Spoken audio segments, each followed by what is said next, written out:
The LRT systems are really site area specific, corridor specific, and they have different benefits in different cities from what I've seen. So for example, I showed some examples today at Kansas City, which would be more like a Hamilton situation.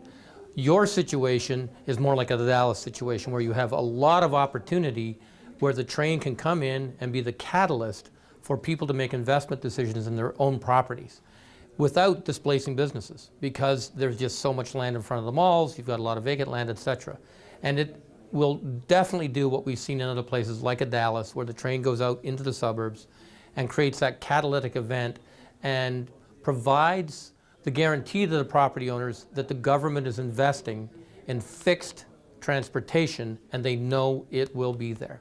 Critical to post LRT is to, pre-LRT, is to look at what kind of development you want to see.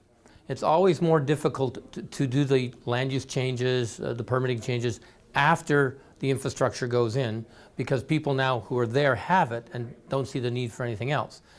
The challenge is with that sizable investment in infrastructure, you have to capitalize on it.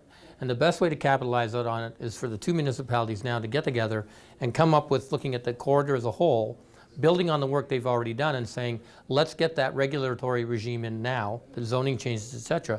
Because as a developer, the developer wants certainty. The train is providing certainty. Now you have to provide certainty about what can happen with their investment. And clearly, if they have to go through a 1.5 to 2 year time frame to get approvals, that's not on. You can erase that time deficit ahead of the game, pre-construction.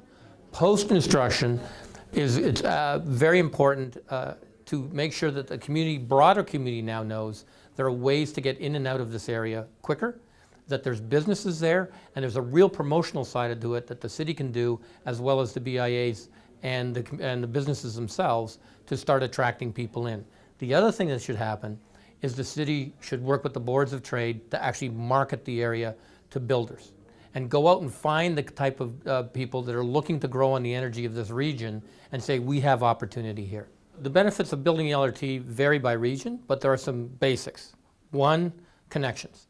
And particularly with what you're looking here between the GO station and Port Credit, et cetera, this will create a lot of movement in that corridor. Being connected to the GO station is a real bonus. And I'm thinking now that if I'm coming into this area because there's opportunities, I'm now getting to that area much easier than I could have. And as the area grows, that connection will become more and more important.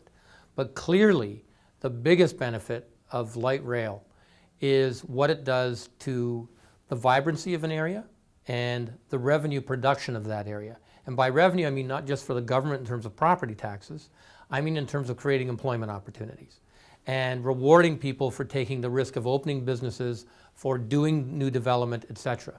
And one of the great things about the Toronto region, and particularly this area, and we saw it in some demographic statistics, is minorities produce way more new businesses than people who look like me. They just do. And that's a fantastic thing about our country.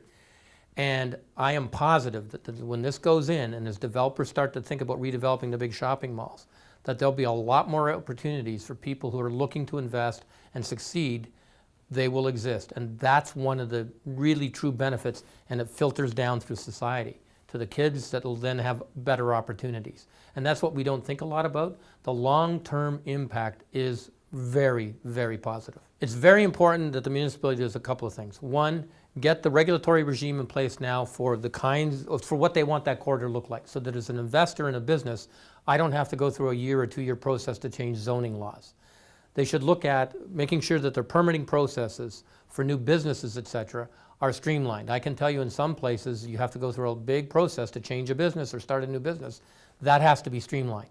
And they have to work with the developers as they develop their proposals and say, here's where we think the opportunities are for new businesses, and we'd like you to design the building to accommodate those. So for example, making sure there's a good mix of the larger type stores with the smaller retail floor plates of 5,000 square feet, which are so popular for creating new businesses to target certain audiences. One of the great things about the Huron-Ontario corridor is because there's so much to develop, and the strip malls that we see there allow you to build in the parking lots before you disrupt any businesses.